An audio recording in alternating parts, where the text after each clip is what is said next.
You know, today started out pretty good. It's the last day of classes. I just turned in my last final term paper. I was even offered and accepted my first real job as a youth pastor at the First Baptist Church. One more final, and I am days, I mean days away from marching up to the podium to grab my diploma, waving a little bit like Prince Charles to my deliriously proud parents who will be seated in the front row.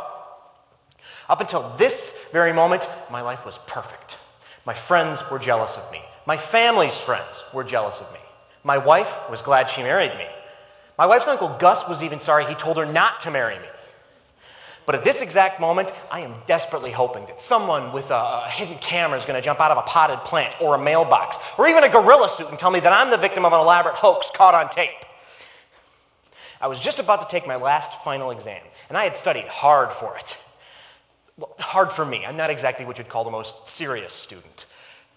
My dad even said, "Stop teasing your mother like that," when I told him I was going to college.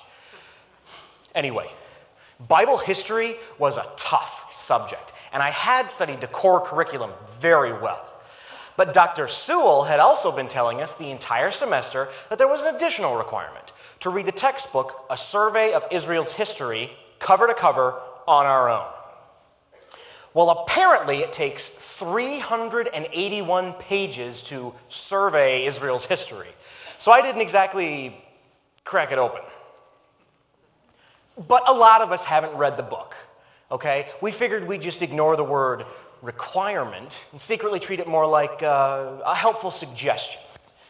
So I went through that door, ready to exercise the don't ask, don't tell policy regarding Israel's history, pass the final by flaunting my knowledge of all other Bible history, facts, and figures, and get the heck out of Dodge. And then I turned the exam over. Have you ever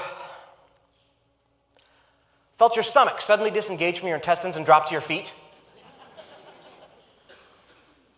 I will never forget this for as long as I live. There are no true-false questions on the exam. There are no multiple choice questions, no short answer questions, not even an unreasonably long multi-part essay question. No.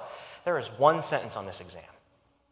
One sentence at the top, which reads, and I quote, "On my honor as a Christian, I have read the textbook, A Survey of Israel's History, in its entirety. Signed, blank." I'm going to let that sink in for a minute, because blank is a really good description of how I feel right about now. See, out of the corner of my eye, I saw my friend Norm sign it pretty quickly. But since he also said, "God forgive me," and crossed himself afterwards, I'm going to assume he didn't read the book. Nor, apparently, the books that say that Baptists don't cross themselves.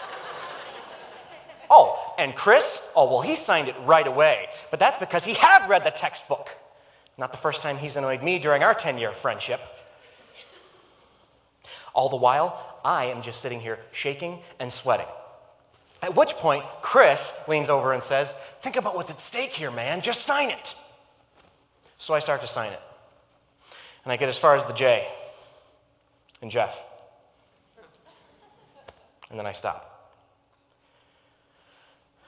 I turn the exam over, and I came out here for a bit of perspective.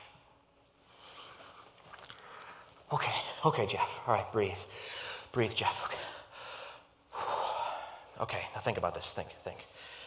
Okay, all right. Now, when he said read the textbook, does he mean read as in...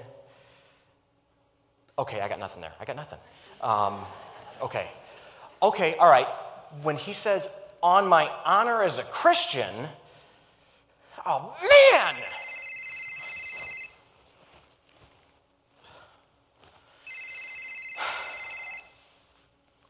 Hi, Mom.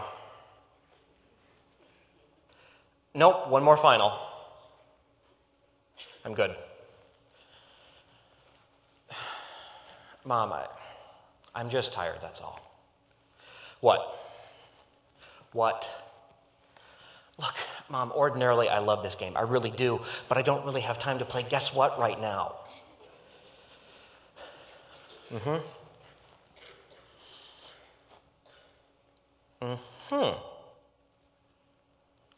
Wow, that's great news, Mom. Who'd have thunk that Uncle Richard, Aunt Selma, and cousins Beatrice, Louis, Ted, and Stewie would all fly out for my graduation ceremony? I hope they got a really good deal on tickets.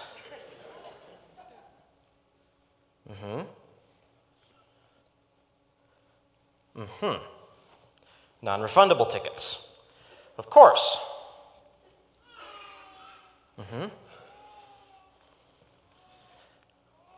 Wow. And Uncle Richard sold his 30-year-old stamp collection to help pay for the tickets? Wow, that's super, Mom. That's great news. That's good to hear. I can't wait to see you guys, but I've really got to go.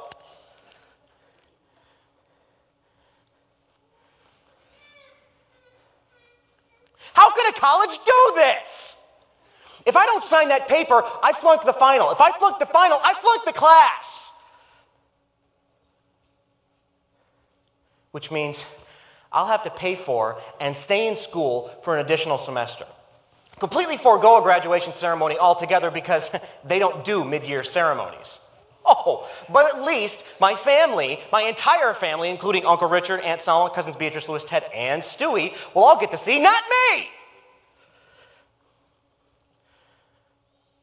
And then I'll have to find a way to explain to First Baptist why I can't take my new job. Somehow figure out a way to explain to my poor, soon-to-be ex-wife and her Uncle Gus. Not to mention try to hold on to a shred of dignity when the school paper has a headline tomorrow that reads, Jeff Miller doesn't read a survey of Israel's history. Life ruined. How can this be happening?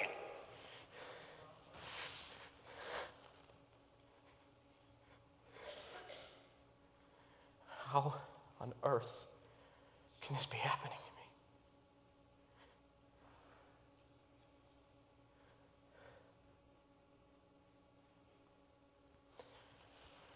Okay. I'm just going to go back in that classroom. Chris is right. I have to consider what's at stake.